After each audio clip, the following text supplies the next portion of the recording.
سلام علیکم دوستان عزیز. او زنی 34 ساله بود. 4 فرزند داشت. شوهرش در مهاجرت دور از وطن کار میکرد. او هر صبح فرزندهایش را به مکتب گسل میکرد و بعد به بازار رفته خرید میکرد و در راه به خانه همسایه زنی که چند سال باز از شوهرش جدا شده بود می‌درآمد تا اندک زهر تنهایی را از خود بیرون کند. همسایه زن پسر جوان 21 ساله داشت. روزی چون هر وقته او فرزندهایش را به مکتب گسل کرد و به بازار رفته خرید کرد و در راه به دیدن همسایه زن درآمد. آن روز بارخلطه هایش خیلی سنگین بودند و وقتی به خانه اش رفتنی شد پسر همسایه گفت که می خواهد با او یاری کند و بارخلطه هایش را تا خانه اش برد.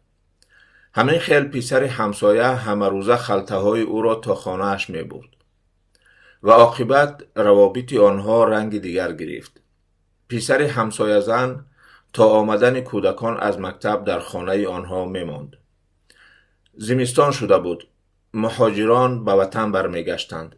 شوهر او هم عزم سفر کرد، اما از آمدنش زنش را آگاه نکرده بود.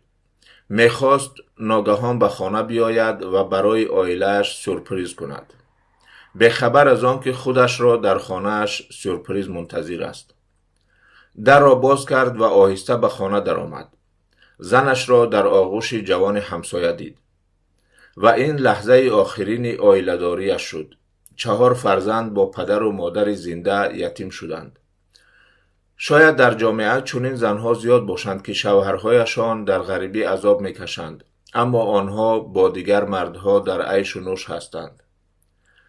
این است عاقبت مهاجرت.